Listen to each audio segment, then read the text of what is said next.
it's me, Mike, with HPDS. This video will be a reading and a study of Exodus chapter 8, Exodus 38.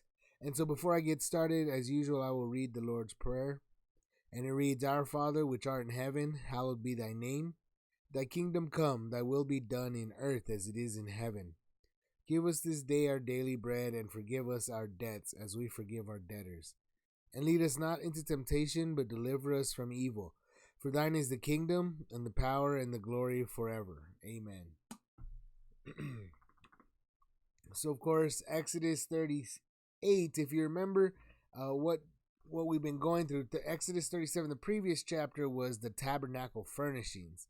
So, where we're at in this point in Exodus is, of course, the book of Exodus is the children of Israel have left Egypt. They've been taken out of Egypt by the Lord. There was 10 great plagues on Egypt. Pharaoh chased after them through the Red Sea, but the Red Sea opened for the children of Israel, but closed up on them. And then ever since then, Israel's been kind of going through the desert until they made their way to Mount Sinai, where the Lord gave them their 10 commandments, but he also gave them instructions on making this tabernacle. And so here we are. The past few chapters have been the tabernacle construction. Construction began in Exodus 36. So, prior to that, Exodus 35, they took the offerings for the tabernacle. Then they started making the tabernacle. Last chapter, they made the tabernacle furnishings. And this chapter, Exodus 38, is going to be the outer furnishings. So, the last chapter was the inner furnishings. Exodus 38 is the outer furnishings. And so, I'll go ahead and show the outline here that we have. Exodus 38, the outer furnishings. What we're looking for in this chapter is verses 1 through 7. We will see the altar of burnt offerings. The verse 8, we're going to see the brass laver. Verses 9 through 20, we're going to see the court. And in verses 21 through 31, we're going to read about the sum of the tabernacle offerings. So like I said in previous chapters, there's a lot of gold, there's a lot of silver, there's a lot of wood and so forth, and a lot of linen and other kinds of material for cloth. But there's a lot of tabernacle offerings, and there were so many offerings that Moses had to tell the people to stop bringing them, if you remember a couple of chapters back. But that is what Exodus 38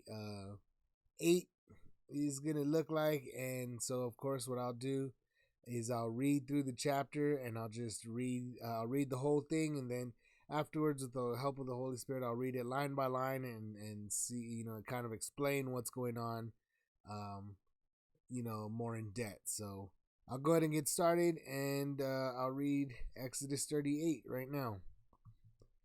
And it reads, And he made the altar of burnt offering of shittim wood. 5 cubits was the length thereof, and 5 cubits the breadth thereof. It was 4 square, and 3 cubits the height thereof. And he made the horns thereof on the 4 corners of it. The horns thereof were of the same, and he overlaid it with brass.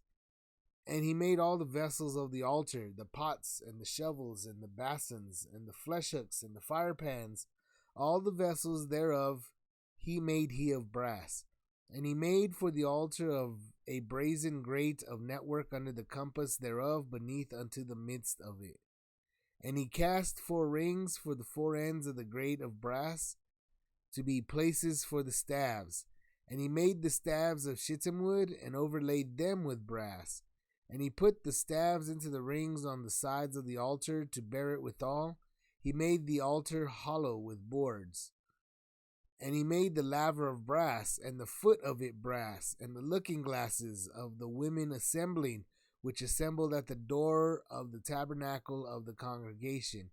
And he made the court on the south side southward. The hangings of the court were of fine twined linen, 100 cubits. Their pillars were 20, and their brazen sockets 20. The hooks of the pillars and their fillets were of silver. And for the north side the hangings were 100 cubits. Their pillars were 20, and their sockets of brass 20, the hooks of the pillars and their fillets of silver.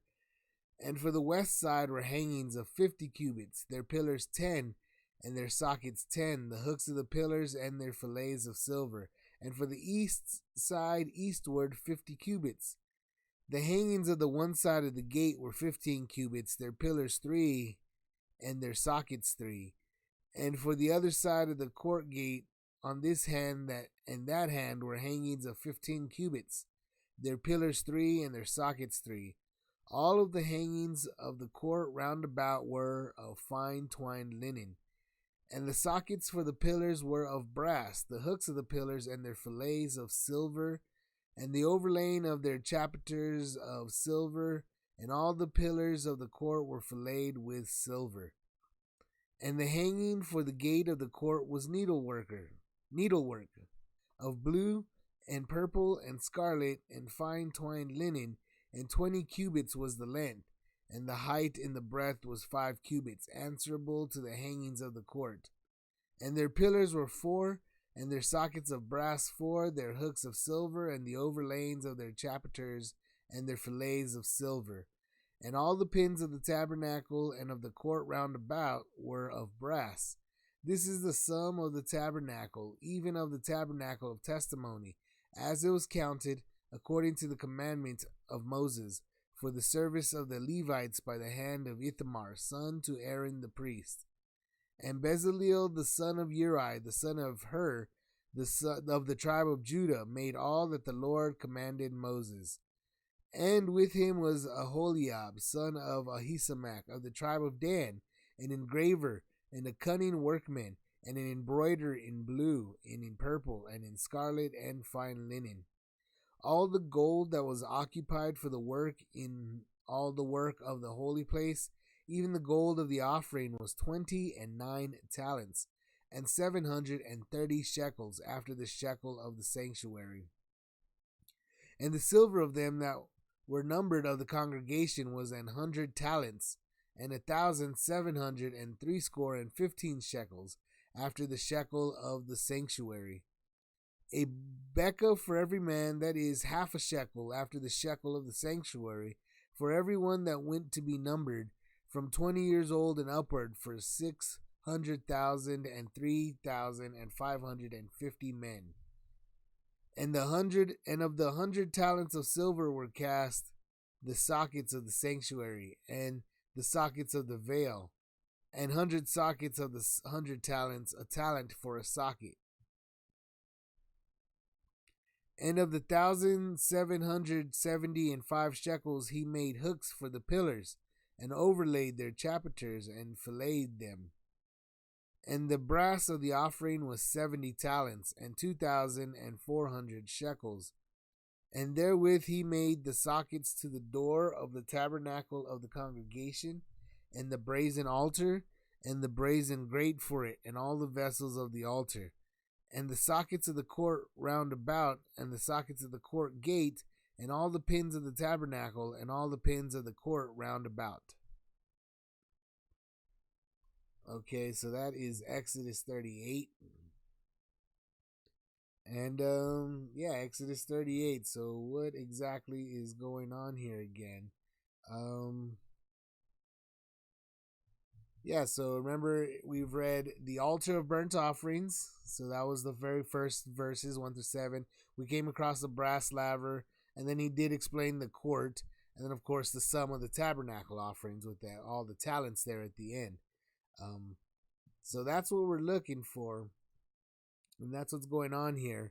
And so I'll just get right back into it, and we'll see what we can decipher here, because again, this is another one of the chapters that has detailed instructions for craft making, for building. They're making things, and so that's why it's real detailed, and you can kind of really get an idea of what's going on. And I'll even show some pictures here in a moment again. So I'll go ahead and get back to it, and we'll read it line by line. So, and he made the altar of burnt offering of shittim wood. 5 cubits was the length thereof, and 5 cubits the breadth thereof. And it was foursquare, and 3 cubits the height thereof. So it was 5 cubits by 5 cubits which is something along the lines of what, like 7.5 feet by 7.5 feet. And it was 4 square, meaning it was a cube, and 3 cubits the height thereof, so like 4.5 feet tall. So this is one of the bigger ones. And let me show you this picture that we have. Here's the picture, the altar of burnt offering right here. You can kind of see it. And it's also going to have the staves just like some of these furnishings on the inside had. So it's the altar of burnt offering. And he made the horns thereof on the 4 corners. The horns thereof were the same, and he overlaid it with brass. So instead of overlaying this with with gold, like the inner furnishings, it's overlaid with brass. So again, it's made out of wood. Even the horns right here that you see are made out of wood, but it was all overlaid with brass. So brass is, of course, if you work with brass, it is different than working with gold. If you smelt brass compared to smelting gold, you still have to get a furnace, but they are different temperatures, and you need to know how to work with both of them. So these guys knew how to work with multiple metals. Remember that: silver, gold, brass. And again, I always say it was nearly 4,000 years ago, and they knew how to do this stuff. And I got another pictures. I got a couple more pictures you can also see. Here's the burnt offering. Right here, the altar of burnt offering right here. You can see it already with the fire, and they put it a certain way, and that you can read through, I believe, somewhere in Exodus 26, perhaps, I want to say. Let's see, Exodus 27. It's probably how they had to put it a certain way, and but this one doesn't really say that. I think it tells you the altar of brass and grate right there. But he made all the vessels of the altar, the pots and the shovels and the basins and the flesh hooks and the fire pans. All the vessels thereof made he of brass. So, of course, all the tools that you're going to use for this altar, they've got pots and shovels, and they've got flesh hooks and fire pans. He made all that of brass. So this has its own tools, just like some of the tabernacle furnishings, the indoor. This is the outdoor, and of course and he made for the altar a brazen grate of network under the compass thereof, beneath it, into the midst of it. And so this is what you see in this picture. You can see it right there, how it's standing over something, and that's the grate that it would have had right in there somewhere. Let's see if you can see this picture. It's kind of standing on it. This is another picture where it's got the altar of burnt offering right there, but it did have a grate down there, also made out of brass. And let's see, and then he cast 4 rings for the 4 ends of the grate of brass to be places for the staves. Again, so those are those staves that you see along the side of this thing. You can see them right here. And you can see it better, and of course this picture is the one you can see. Here the staves going through them right there. And I think you can see the grate right here too. It's a brass grate network down there at the bottom. Of course, they'd be burning things. That's why. So just like in modern, we have, grates in what we know as like barbecue pits or outdoor grills. But let's see. And he made the staves of shittim wood and overlaid them with brass. So again, with brass instead of with gold, compared to the inner furnishings. And then verse 7, and he put the staves into the rings on the sides of the altars to bear it withal. He made the altar hollow with boards. So again, here we go. They put the staves into the rings, and ultimately he made the altar hollow with boards. So I guess on the inside it was hollow with the boards, but it was all overlaid with brass. So I guess it was heavy, but perhaps not as heavy as it could have been. But it was just, people were able to pick it up to move it or to, with those staves. So that's verses 1 through 7. If you remember, 1 through 7 right here was the altar of burnt offering. So verse 8, we're going to read about real quick the brass laver. And he made the laver of brass, and the foot of it brass, and of the looking glasses of the woman assembling, which assembled at the door of the tabernacle of the congregation. So this is another piece that you see right here, the bronze basin. Cast of solid bronze, the basin was used for ceremonial washings. And this, of course, you could read in Exodus 30. They put water in it, and they were supposed to wash before they entered into into the tabernacle. So that's kind of what that's going at. And the foot of it brass. All of it was brass. And then moving on, verses 9 to 20, we're going to read about the court. And he made the court. On the south side, southward, the hangings of the court were of fine twined linen, and 100 cubits. Their pillars were 20, and their brazen sockets 20. The hooks of the pillars and their fillets were of silver. So this we're talking about right away. You're going to notice that, these are the sides that we're talking about. And this is going to be a certain particular way. I believe this fence is on the east side, I think. So this, where they entered on, was always going to be the east. So this would be the east, the north, the south side over here, and the west over here is what I think it is.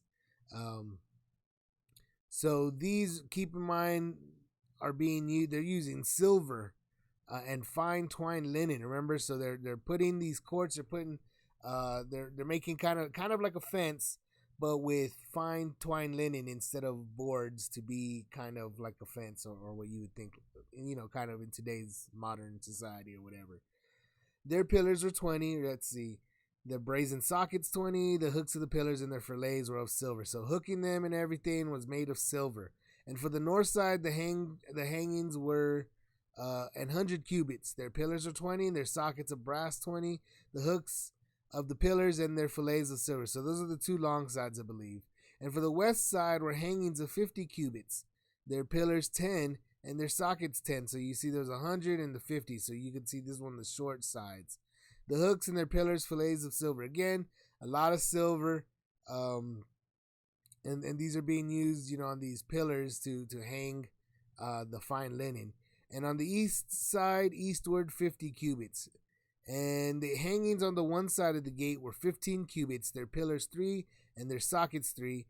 And for the other side of the court gate, on this hand and that hand, were hangings of 15 cubits, their pillars 3, and their sockets 3. All the hangings of the court round about were of fine twined linen. So again, that's talking about this right here. You can see it. It's kind of like a fence, like an opening. This would open, and it would be like the main entrance. And it's on the east side of the tent. So you see it right here too. This is the east side, and this is where it would open up, and that's where they're talking about it. And all this was like a fence, but the fence was made out of linen and wood instead of, like I said, in today's world.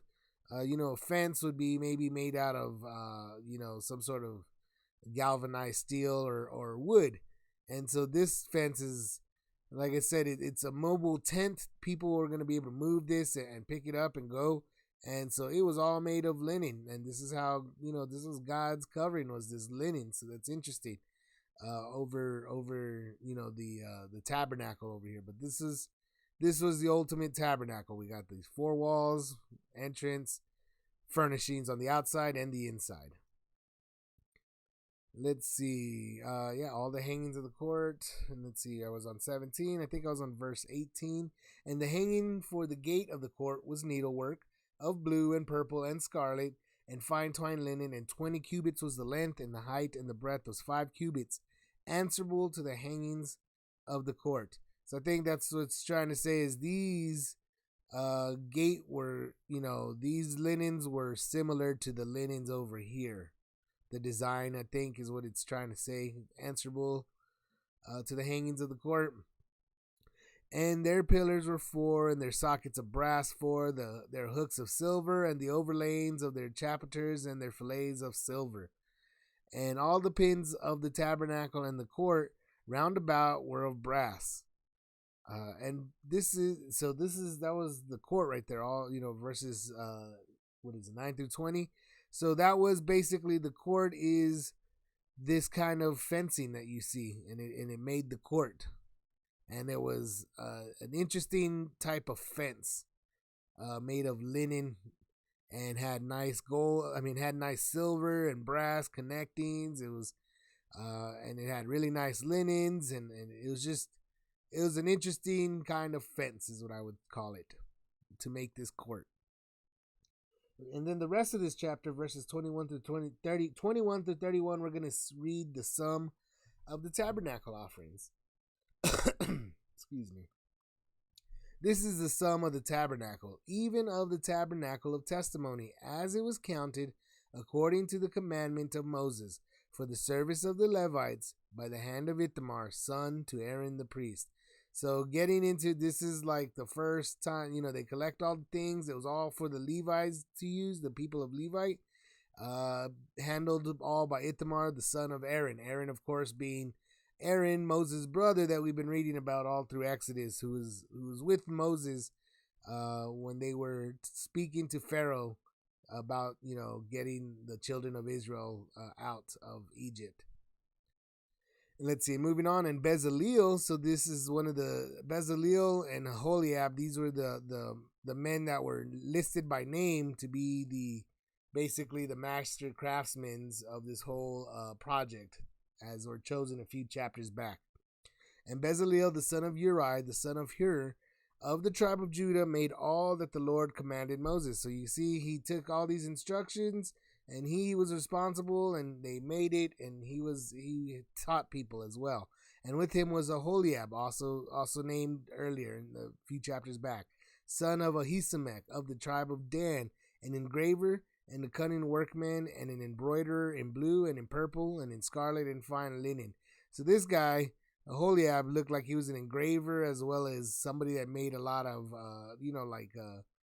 cloth and linen type products. So he was like a tailor of some sort. All the gold that was occupied for the work in all the work of the holy place, even the gold of the offering, was 29 talents. So this was gold. And remember, a talent is like 75 pounds. So this is 29 talents of gold. So, 29 times what? That's almost, at least something like 2,500 pounds or something. So over a ton of gold. Over a ton of gold, and 730 shekels after the shekel of the sanctuary. Don't really know how much a shekel is. But this was gold. So let's see, shekel definition, shekel weight in Bible. We can look at that and see what we come across. 17 grams. 17 grams. About half an ounce, I guess, something like half an ounce, somewhere around that line. So so let's see, 700, and we were talking about 730 shekels, so something like 350 ounces. So, I don't really know how much that weighs right off the top of my head in pounds. But it would probably be roughly the same, I guess. I don't remember. I don't really know. I don't have my calculator out. But this is all the gold. It's over a ton of gold just in this top part. And of course, then it talks about in the silver of them that were numbered on the count was 100 talents. So 100 talents of this stuff too. So this is 29 talents. This is 100 talents. 100 talents is something like 7,500 pounds. Something along those lines. And 1,703 score, 15 shekels. So a shekel too. Again, all these ounces. This is extra. So this is something like 3 tons of silver. So like a ton of gold, 3 tons of silver. It's quite a bit. Like I said, there's a lot just for this little tent. This is not a little tent. It's a big structure, but it's still just a tent. So it's very it's a nice tent is what I would say. And the silver of them that were and a beka for every man, that is half a shekel, after the shekel of the sanctuary, for every one that went to be numbered from 20 years old and upward, 600,000 and 3,550 men. So this is telling you how much they can. Remember, there was a few chapters back. They had to do kind of like a census type deal where everybody had to pay this half a shekel, something that everybody could pay, from the rich to the poor. And remember, it did say that if they didn't count right, God would know, and they would be plagued if they didn't count right. And you also notice that it was just for the men 20 years and old, and you see that there were 600,000 603,550 men. 603,550 men. 603,550 is how many people, how many men that came and paid this half a shekel. So keep that in mind. That is not the women, and it's obviously not the children. So this was just of men, nearly a million men. 600,000, 603, 603,550. That's how many men were out there. And remember, keep that in mind when you think about the manna that they were fed, and about how much quail they had to be fed. And then the idea of when there was idol worship, how many people actually died from that. And then you also think about the war that they had with Amalek. But there's a lot of men out here in the desert. There's a lot of people with 603,000 men. I mean, there would probably be just as many women and children. So again, it's probably over, well over 1 million people out here that the Lord was taking care of. Let's see, verse 27, and of the 100 talents of silver were cast the sockets of the sanctuary and the sockets of the veil, and 100 sockets of the 100 talents, a talent for a socket. So let's see, and 100 sockets of the 100 talents, a talent for a socket. So each socket was like, these sockets weren't light. They were 75 pounds a piece of silver, is what it's looking like. So that's also very interesting. Let's see, and of the 1,725 shekels, he made hooks for the pillars, and overlaid their chapiters, and filleted them. And the brass of the offering was 70 talents, and 2,400 shekels. Let's see, and of the thousands overlaid, and of the brass of the offering was 70 talents. So 70 talents is again like, I don't even know how much in pounds, but several tons, a couple of tons at least, and 2,004. So this was of the brass. So they made brass offering too, and therewith he made the sockets to the door of the tabernacle of the congregation, and the brazen altar, and the brazen grate for it, and all the vessels of the altar. So 70 talents, he made all of the tabernacle. I guess that'd be like 4,900 pounds, like 5,000 pounds or so. So yeah, over 2 tons of brass.